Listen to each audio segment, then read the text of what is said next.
variety of different announcements, many of which are found in the bulletin.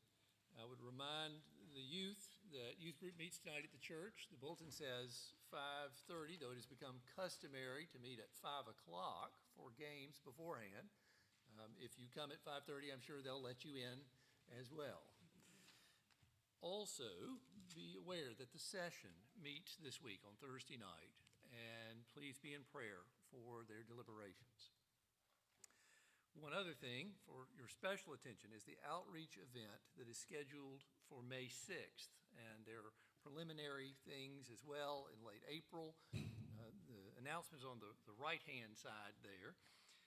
In particular, there is a sign-in sheet for people to sign up for different roles on the day of that cookout event in May. The sign-in sheet is on the bulletin board in the back here in the fellowship hall area. Please go back there and sign in for something. If you happen to have outdoor games, yard games, the evangelism and outreach team is looking for people to volunteer their games for use on that day. So please see Barbara Kempton if you've got a question about that. The other announcements are as found in the bulletin. Please take a few moments to look them over, but also take some time now to set the cares of the world aside and prepare your hearts and minds for worship.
Our call to worship this morning comes from the 103rd Psalm.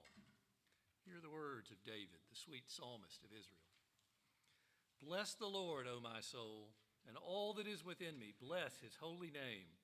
Bless the Lord, O my soul, and forget not all his benefits, who forgives all your iniquity, who heals all your diseases, who redeems your life from the pit, who crowns you with steadfast love and mercy, who satisfies you with good, so that your youth is renewed like the eagles.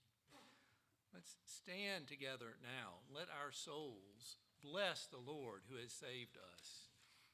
We will use in the blue notebook, number 18, Come People of the Risen King. Please stand and bless the Lord with me.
Pray together.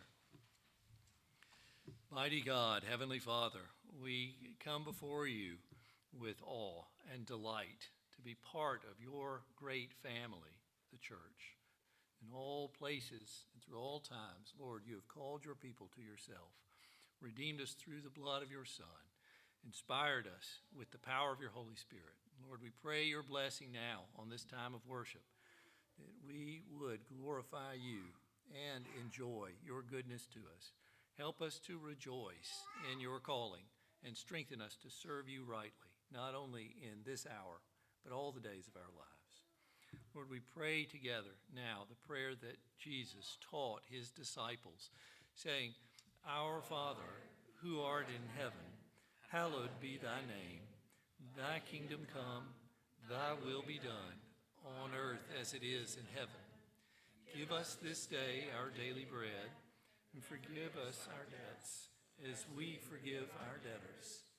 Lead us not into temptation, but deliver us from evil.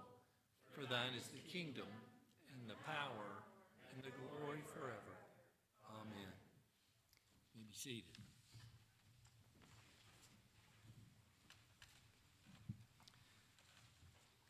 We have in the bulletin a printed prayer as a confession of sin. Let us go before the Lord and pray this in unison. Let's pray.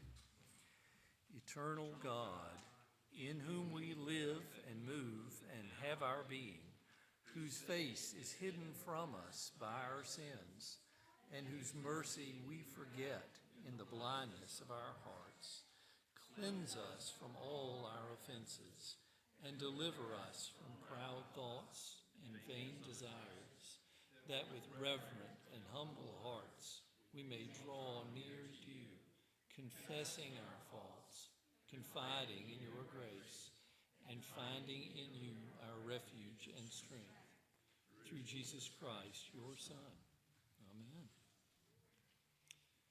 The assurance of pardon come from the 103rd Psalm. David, inspired to bless the Lord, is also inspired to remind us that this is a God who forgives those who seek him. Hear the words of the psalmist. The Lord is merciful and gracious, slow to anger, and abounding in steadfast love. He does not deal with us according to our sins, nor repay us according to our iniquities. For as high as the heavens are above the earth, so great is his steadfast love towards those who fear him. As far as the east is from the west, so far does he remove our transgressions from us. Thanks be to God. Please stand now for our confession of faith. This morning we are using the Westminster Larger Catechism, question 191, and it comes from a series of questions that deal with the text of the Lord's Prayer. I'll read the question, we'll read the answer together in unison. What do we pray for in the second petition? In the second petition, which is, Thy kingdom come, acknowledging ourselves and all mankind to be by nature under the dominion of sin and Satan, we pray that the kingdom of sin and Satan may be destroyed, the gospel propagated throughout the world, the Jews called, the fullness of the Gentiles brought in, the church furnished with all gospel officers and ordinances, purged from corruption, countenanced and maintained by the civil magistrate, that the ordinances of Christ may be purely dispensed and made effectual to the converting of those that are yet in their sins, and the confirming, comforting, and building up of those that are already converted, that Christ would rule in our hearts here and hasten the time of his second coming, and our reigning with him forever, and that he would be pleased so to exercise the kingdom of his power in all the world as may best conduce to these ends. You may be seated, and the children may come forward for the children's sermon with Elder Joel Reed.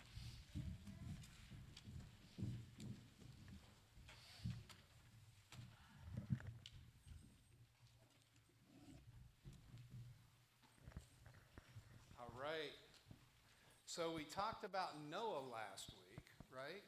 We've been talking about Noah for a while, haven't we, in Genesis? What I want you to do is listen real carefully to the scripture today. And it'll be hard. Have you ever looked at a family tree? Have you ever seen that? Like in some of the older Bibles, they'll have a family tree of this is the parent and then everybody underneath that, right? It's called genealogy. And that's a big word, but that's just what that means, is following your family tree.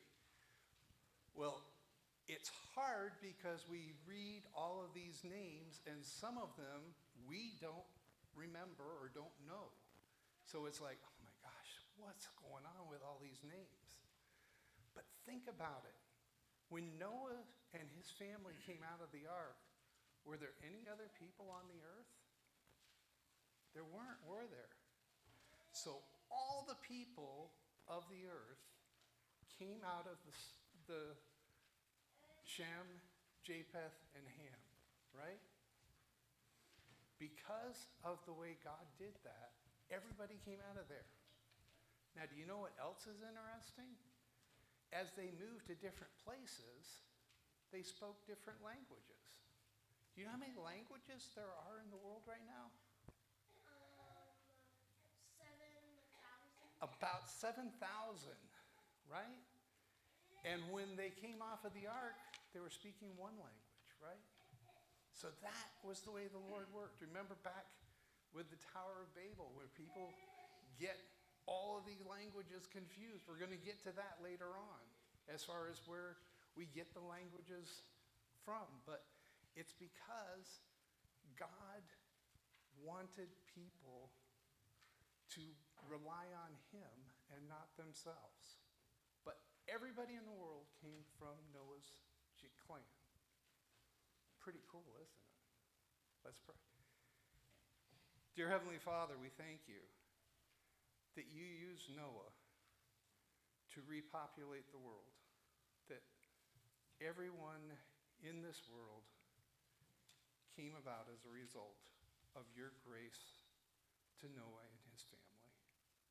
We pray that you would remind us that everything we have is a gift from you. In Jesus' name we pray. Amen.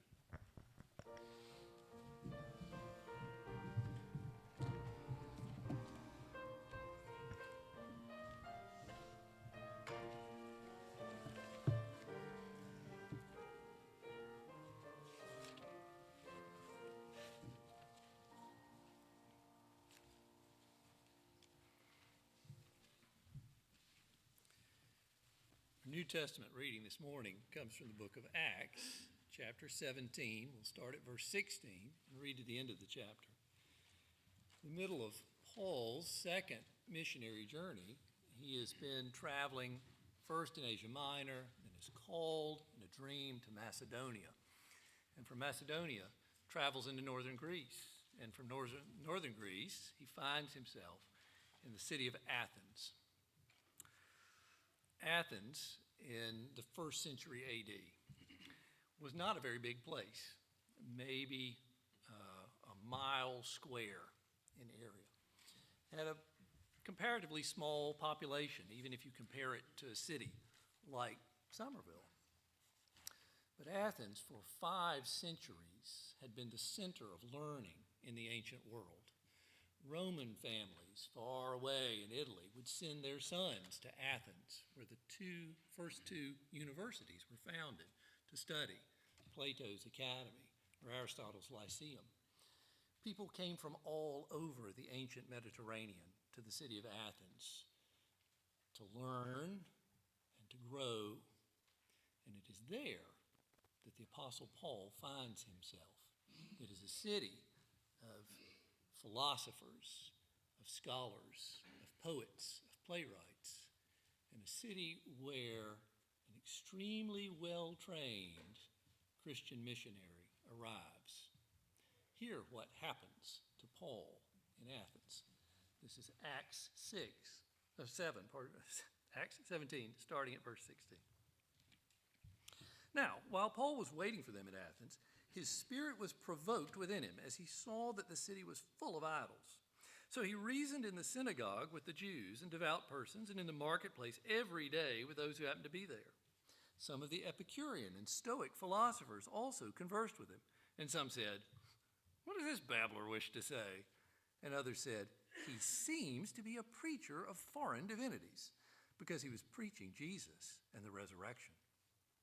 And they took him and brought him to the Areopagus, saying, "May we know what this new teaching is that you are presenting? For you bring some strange things to our ears, and we wish to know, therefore, what these things mean." Now, all the Athenians and the foreigners who lived there would spend their time in nothing except telling or hearing something new. So Paul, standing in the midst of the Areopagus, said, "Men of Athens, I perceive that in every way you are very religious. For as I passed along and observed the objects of your worship, I found also an altar with this inscription, 'To the unknown God.' What therefore you worship as unknown, this I proclaim to you. The God who made the world and everything in it, being Lord of heaven and earth, does not live in temples made by man, nor is he served by human hands as though he needed anything, since he himself gives to all mankind life and breath and everything.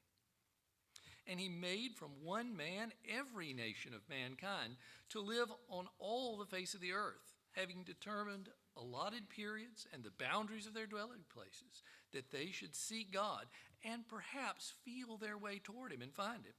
Yet he is actually not far from each one of us, for in him we live and move and have our being, as even some of your own poets have said, for we are indeed his offspring. Being then God's offspring, we ought not to think that the divine being is like gold or silver or stone, an image formed by the art and imagination of man. The times of ignorance God overlooked, but now he commands all people everywhere to repent, because he has fixed a day on which he will judge the world in righteousness by a man whom he has appointed, and of this he has given assurance to all by raising him from the dead." Now, when they heard of the resurrection of the dead, some mocked, but others said, "We will hear you again about this." So Paul went out from their midst, but some men joined him and believed. Among them also were Dionysius the Areopagite and a woman named Damaris, and others with them. Even in a city of scholars, the Lord calls his own people. The wisdom of man is as nothing compared to the wisdom of God. For this, speaking as a scholar, I praise him.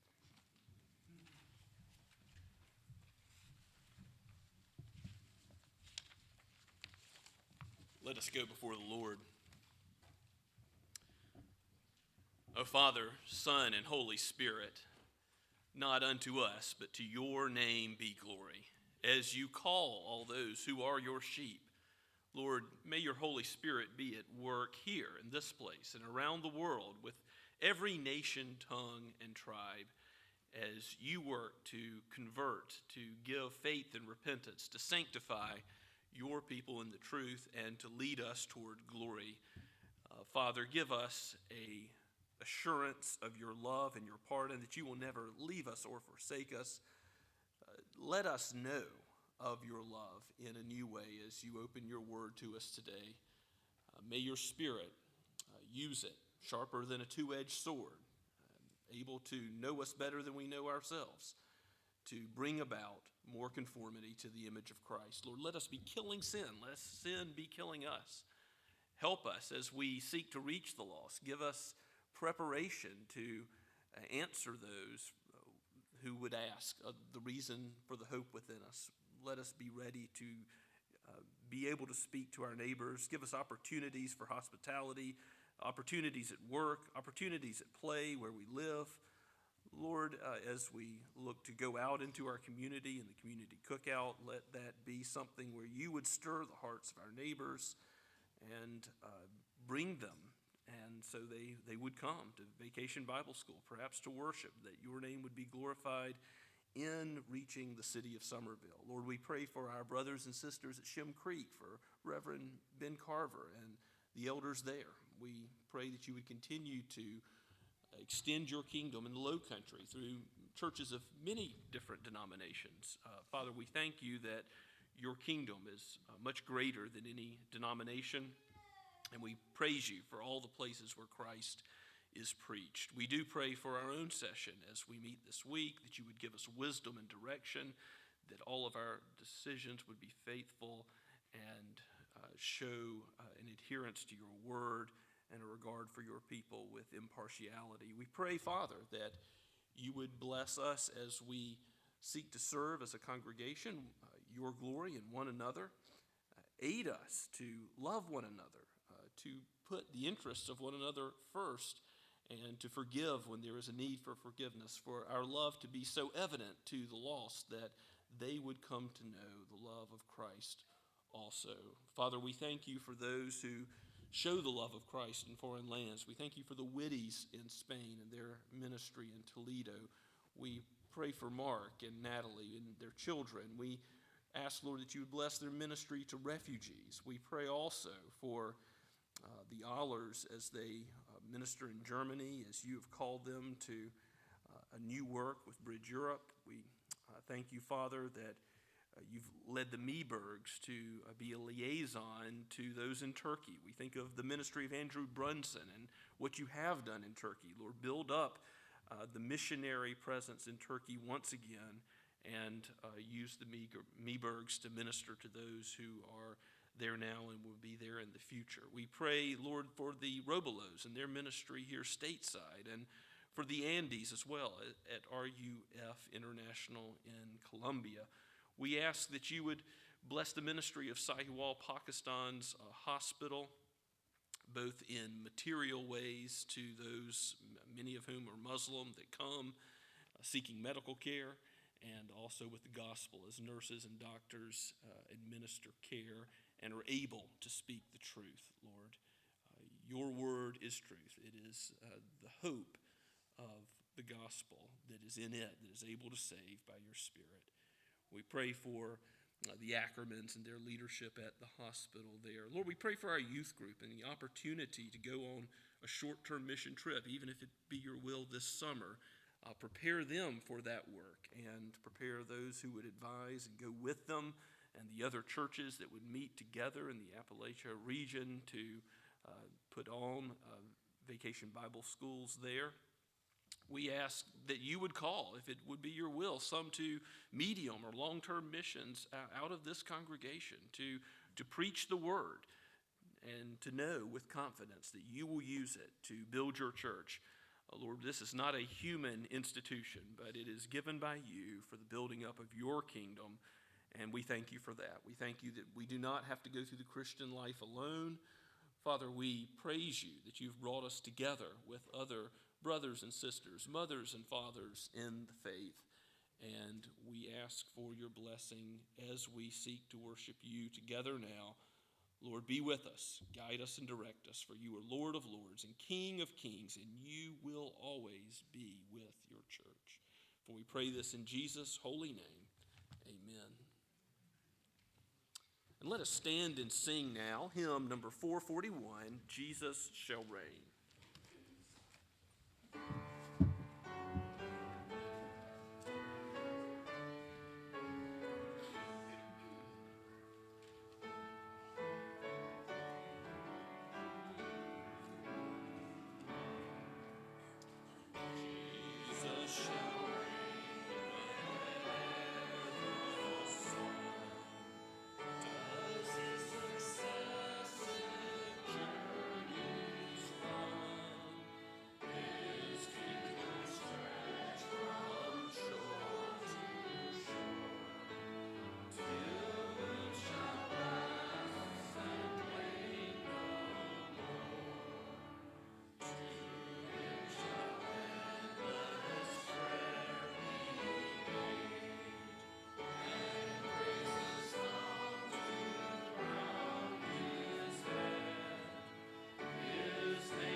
Let us pray.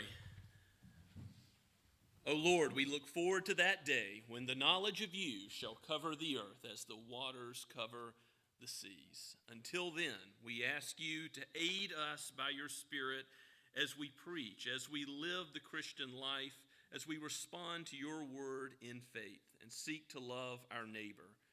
Lord, let our tithes and offerings, our gifts and talents all be used for your great name, that it would be made famous here and forever. We long for the day when every nation, tongue, and tribe will gather around your throne and praise you with the angels. Until that day comes, we say, come quickly, Lord Jesus, come. In your name we pray. Amen.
Please turn with me in your copy of God's Word to Genesis chapter 10.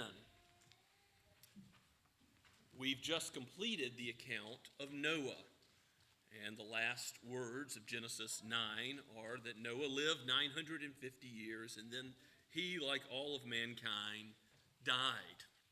Soon we'll look at the Tower of Babel and then focus in on Abraham and his descendants, and it will really be the Semites, the descendants of Shem, that the rest of the book of Genesis deals with.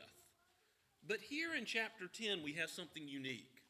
Instead of that zoomed-in view on Shem and Shem's line, we have the big picture of all the nations on earth that come from Noah and his bloodline, his three sons, Japheth, Shem, and Ham. There's a lot of names here, but there's a great theme to see as we look at the 70 names of all the clans of the nations, the families of the nations that are accounted for here in chapter 10. Let us give our attention to God's holy word, which gives us this careful history as Moses writes, and the Holy Spirit has handed down this record for us. These are the generations of the sons of Noah, Shem, Ham, and Japheth. Sons were born to them after the flood. The sons of Japheth, Gomer, Magog, Madai, Javan, Tubal, Meshech, and Tiras. The sons of Gomer, Ashkenaz, Riphath, Togarmah, and the sons of Javan, Elisha, Tarshish, Kittim, and Donadim. From these, the coastland people spread in their lands, each with his own language, by their clans in their nations.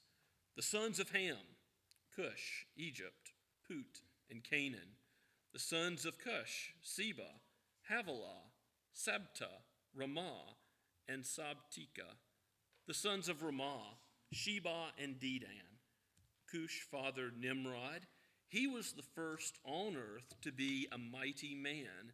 He was a mighty hunter before the Lord. Therefore it is said, like Nimrod, a mighty hunter before the Lord.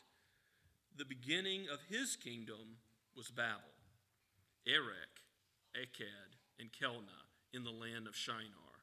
From that land he went into Assyria and built Nineveh, Rehoboth-ir, and Calah. Rezin between Nineveh and Calah, that is the great city. Egypt fathered Ludim, Anamim, Lahabim, Nephtuhim, Pashrusim, Kasluhim, from whom the Philistines came, and Caphtorim. Canaan fathered Sidon, his firstborn, and Heth, and the Jebusites, and the Amorites, the Girgashites, the Hivites, the Archites, the Sinites, the Arvadites, the Zamorites, and the Hamathites. Afterward, the clans of the Canaanites dispersed. And the territory of the Canaanites extended from Sidon in the direction of Gerar as far as Gaza, and in the direction of Sodom, Gomorrah, Admah, and Zeboim as far as Lasha. These are the sons of Ham by their clans, their languages, their lands, and their nations. To Shem also, the father of all the children of Eber, the elder brother of Japheth, children were born. The sons of Shem, Elam, Ashur, Arpachshad, Lud, and Aram. The sons of Aram, Uz, Hul, Gether, and Mosh.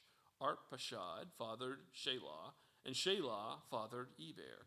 And to Eber were born two sons. The name of one was Peleg, for in his days the earth was divided, and his brother's name was Joktan.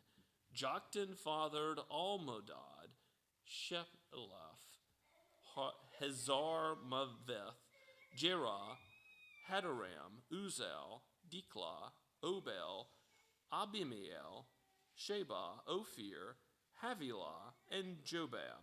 All these were the sons of Joktan. The territory in which they live extended from Mesha in the direction of Sephar to the hill country of the east. These are the sons of Shem by their clans, their languages, their lands, and their nations. These are the clans of the sons of Noah, according to their genealogies in their nations. And from these the nations spread abroad on the earth after the flood. Let's pray and ask God's help. Lord, you have given your word so that we would know what has occurred in the past, and so that we would be taught of your interest, your care, your concern for all the peoples on earth. Help us to understand the nations, the families of the nations aright. Help us to understand ourselves aright, so that we would look by faith to Christ. For it is in his name we pray. Amen. Well, this is the second genealogy that we've seen thus far in Genesis. I know this can disrupt a Bible reading plan. You're going along and you're hit with Genesis 5. You're hit with Genesis 10. There's a lot of names here. It can be tempting just to pass over this and keep reading. Well, what's the next story after Noah? What account will be next? But there are a few notes as we went through these names about some of these men. Even though we don't know about all of them, there are some important notes to be made as we go through the text. But before that, we need to see that there's nothing like this in the ancient Near East. There's no other comparable post-flood document that details what it was like when the people fill the earth again and become the various clans of the nations that they do become, all through Noah's bloodline. This is the big picture view that we'll see glimpses of again as we go through Genesis. After all, God promises Abraham, that he will be the father of many nations. This will be a theme that runs throughout the Old Testament. But on the whole, there will be a focus on Israel and God's special revelation to the people of the Hebrews in the book of Genesis.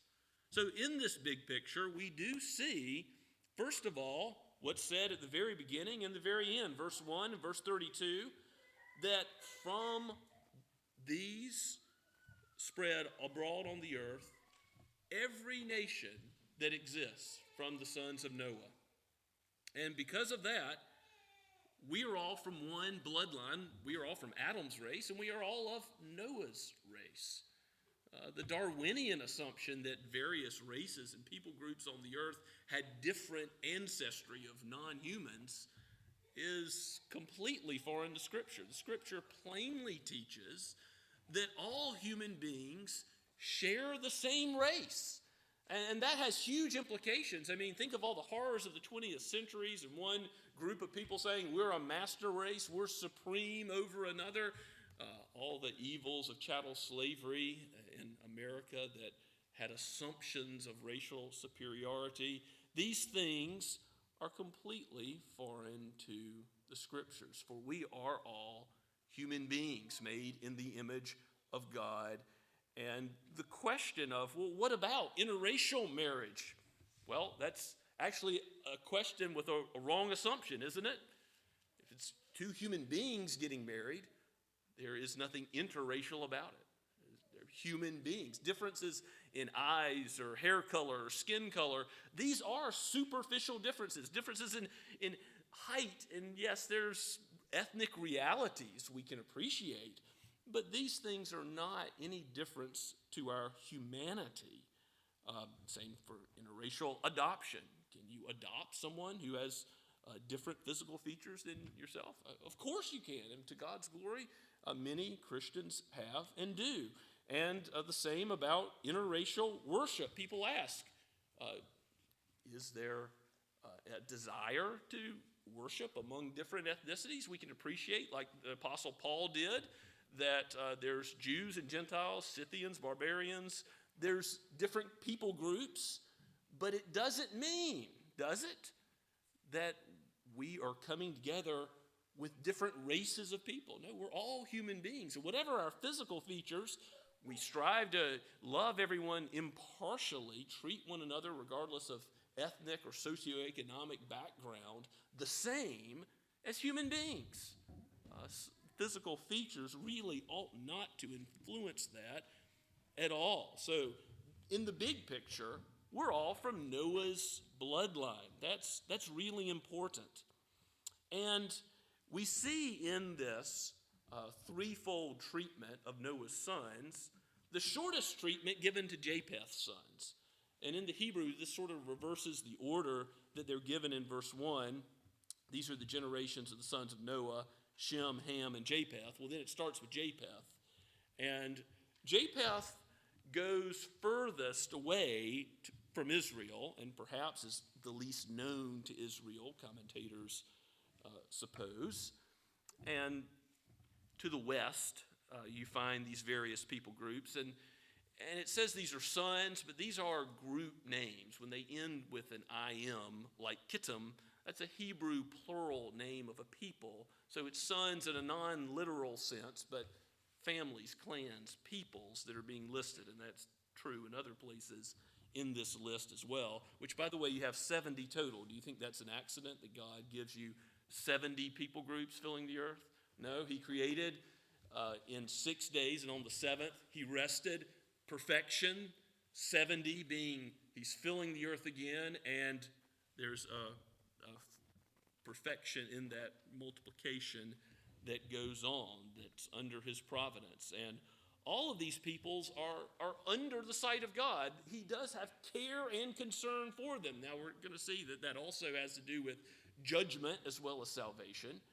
But God doesn't forget any of the people. So you might ask the question, well, what about all of these people who went in every direction after the flood and are scattered after Babel and spoke different languages?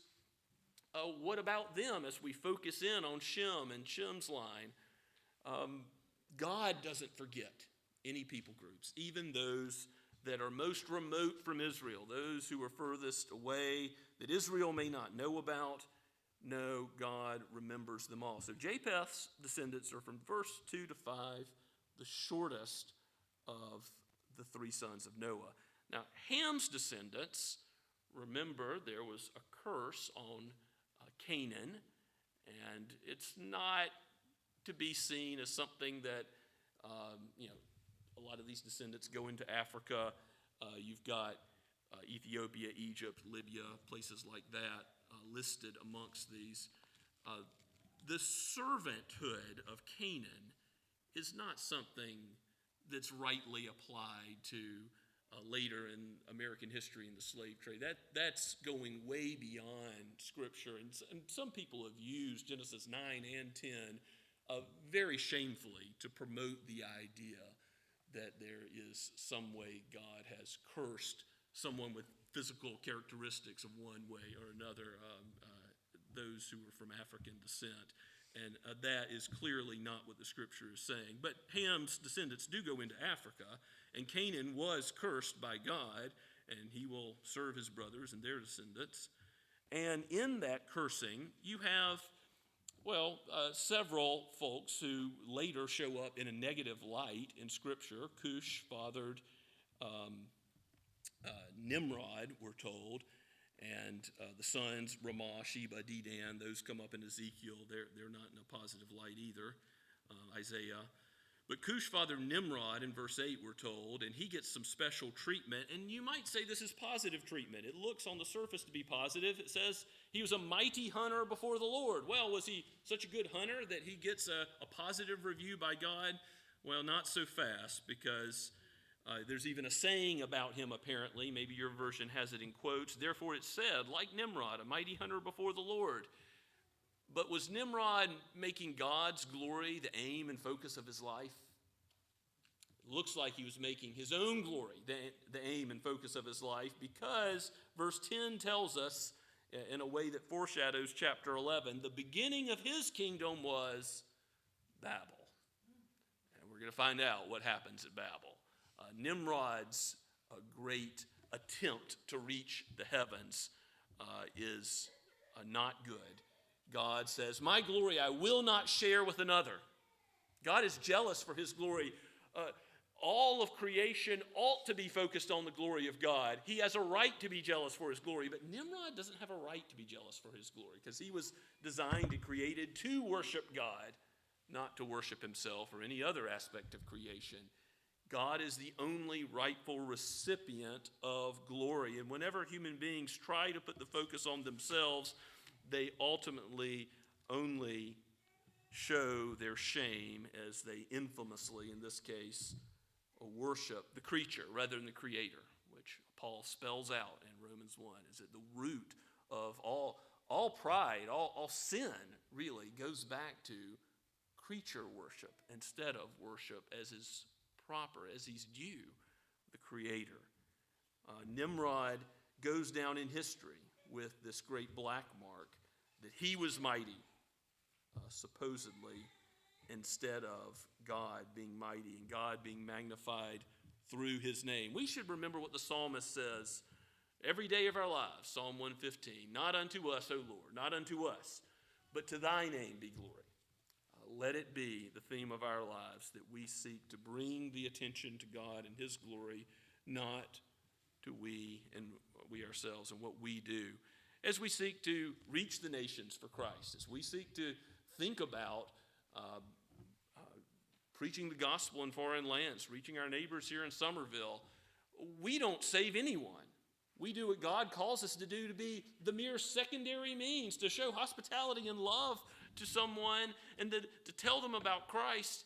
Ultimately, we depend on the Holy Spirit, and that's very good, because Jesus draws all those who are all his sheep. He says, I've got sheep not of this fold. Speaking of Israel, he's got sheep from all the Gentile lands, from every nation, tongue, and tribe. And we see that picture in Revelation, that one day we will all, from every corner of the globe, be worshiping Christ together. And it doesn't depend on us. The glory isn't ours, because it's by grace that we're saved. Salvation is of the Lord from beginning to end. And because of that, we receive none of the credit. We are simply used by God as jars of clay for him to receive the glory. And what an honor, what a privilege it is, but it's nothing to our credit. So Nimrod and seeking to glorify self is part of the bad Canaanite history. Part of the Canaanite history that's also negative, you see in verse 19, that some of the extension of the Canaanite lands go to infamous places like Sodom and Gomorrah, which will be a byword throughout the scriptures. Even Christ refers to them as a place well known for receiving the judgment of God as fire rains down on them. And of course, there's others that Jesus says will receive an even stricter judgment than they. But certainly Sodom and Gomorrah are judged for their sin, and God remembers them, but not in salvation, but in judgment, because they do not turn to him. Now, where else do the Canaanites dwell? They dwell in Canaan, which is later Israel, and where the Israelites will eventually drive them out according to God's plan, so that they will have the promised land of Canaan, the land flowing with milk and honey, and dwell in it themselves.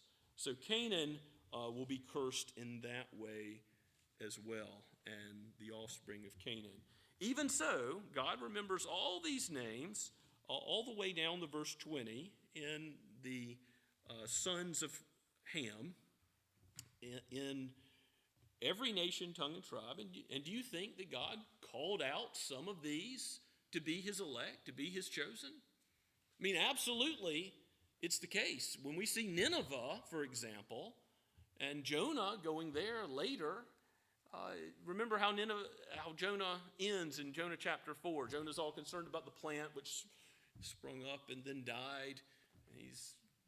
That's where his concern was on the material level. But God says, should I not be concerned about Nineveh for all those hundreds of thousands of souls that dwell there?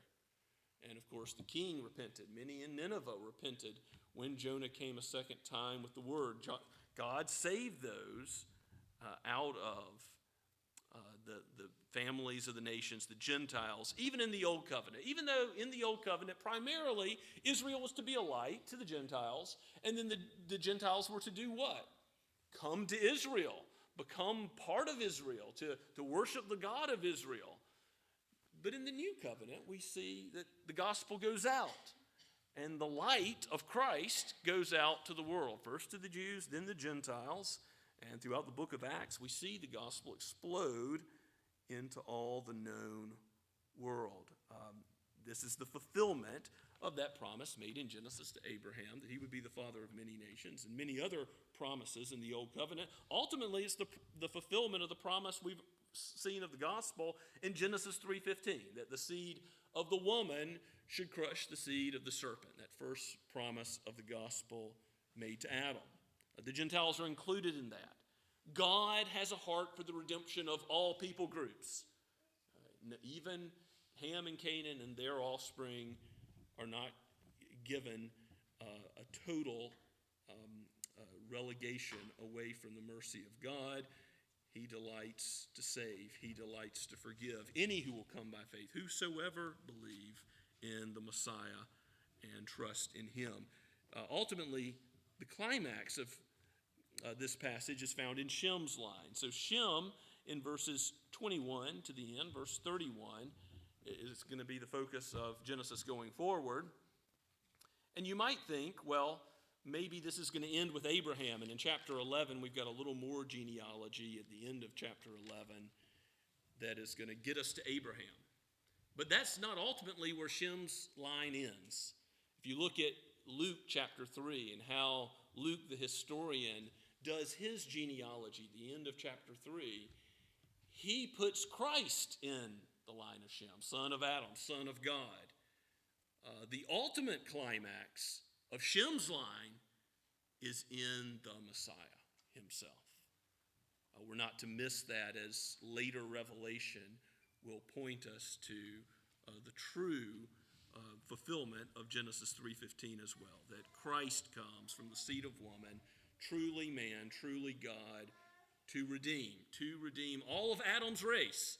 He died not for another race, but for men. So he became a man, and he became a man as one, born of the virgin, truly God as well. Did not give up his divinity, but existed in two natures, in one person, without confusion, division, in unity, he went to the cross and gave up his life. He laid his life down so that he could call all those who are his sheep from every land.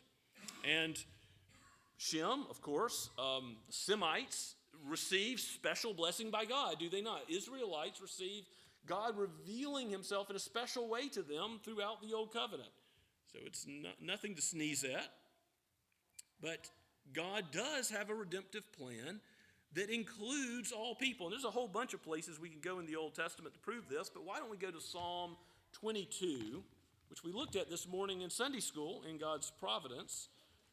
Psalm 22 is a psalm that is clearly messianic, points to Christ's vicarious death for us. It's a psalm of David. It has clear application to David, has clear application to Christ. It can be a psalm we take on our lips. But the psalm ends in an interesting way. Look at verse 27. And this theme really is throughout the Psalter. All the ends of the earth shall remember and turn to the Lord, and the families of the nations shall worship before you. For kingship belongs to the Lord. He rules over the nations. And so forth. The families of the nations, those that are tabled back in Genesis chapter 10, will all be gathered, every nation, tongue, and tribe. There will be God's elect drawn from each of them on the last day. Let's go forward in the Psalter to Psalm 46, another famous psalm. Martin Luther's favorite psalm, the Psalm of the Reformation. Psalm 46, verse 10, towards the end of the psalm. The psalmist says, "Be still and know that I am God. I will be exalted," where? Among the nations. I will be exalted in the earth. And again, part of that is the idea that among the nations, Israel will be a beacon of light of the gospel. But also, God will be exalted in all the earth. God will be exalted to every corner of the globe. Now, forward in the Psalter once again, let's go to the missionary psalm. Do you know what psalm that is? Psalm 67. It's a short psalm. I'll just read the whole thing. You can't miss the emphasis on the nations in Psalm 67. Does God have a heart for the nations? All of the children of men? Ask yourself that question as we read this psalm together. May God be gracious to us and bless us, and make his face to shine upon us. Selah. Think about that. That your way may be known on earth, your saving power among all nations. Let the peoples praise you, O God. Let all the peoples praise you.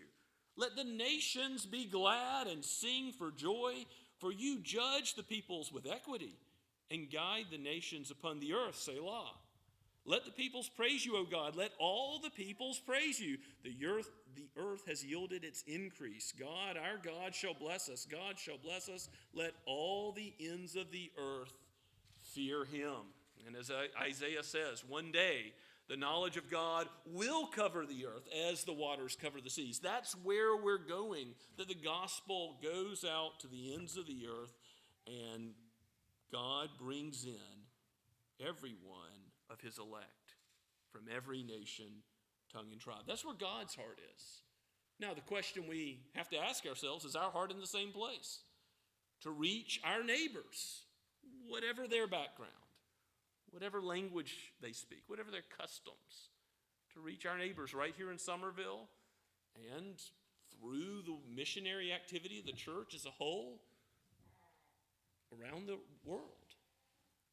This is the goal, to reach all of the nations for Christ as a church. How may God call you to be a part of that? To pray for missionaries, certainly, to contact them, to care about them and their families, their wives, their children, to encourage them as they're alone in many circumstances, don't have the comforts which we enjoy. How will God encourage you to give up something of your own interests so that you can put the focus on others and serving them and loving them, so that they come to know the gospel of Christ, so that they know something of the love of Christ through your action? This is God's heart. May it be the heart of each member of Scots Kirk, each one of us, to play some role. And we don't all play the same role. Not all will be called to go to a foreign land, but we're all called to this great mission of the church to reach the nations for Christ. We are part of the Gentiles that have been graciously grafted in. Perhaps you have some Jewish ancestry, but most of us are Gentiles. Most of us are part of the fulfillment of what we've just read in these Psalms. God has graciously grafted us in to the vine of Israel. Paul speaks of that in Romans chapter 11, how glad we can be. Let the nations be glad and sing for joy. That's why we're here to worship today. Let us sing for joy and be glad because God is doing that work of saving the nations in us in this very place. Maybe one other psalm we can go to, Psalm 86. Go forward in the Psalter once more.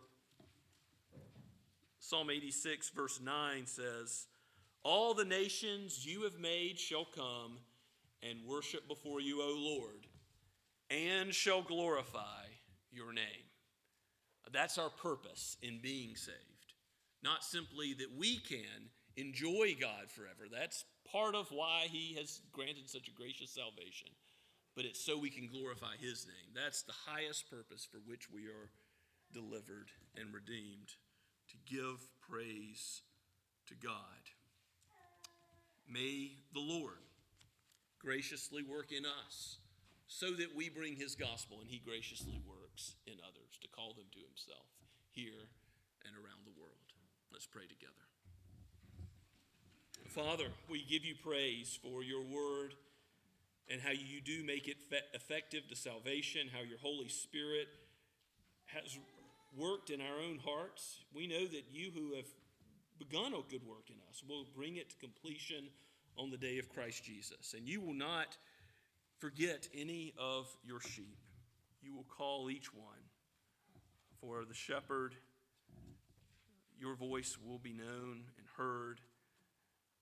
Lord, guide us and direct us by your voice, by your word, so that we will do all of your holy will and play some part to the praise of your name and the calling of your people from every nation, tribe, and tongue. We pray this in Jesus' name. Amen. Let's give praise to God now together as we stand and sing hymnal number 369, "Shout for Blessed Jesus Reigns."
Remember, beloved, that as the kingdom of God increases and goes forward, Satan's kingdom is being beaten back and destroyed. And so with that in mind, receive God's benediction now. The God of peace will soon crush Satan under your feet. The grace of our Lord Jesus be with you. Amen.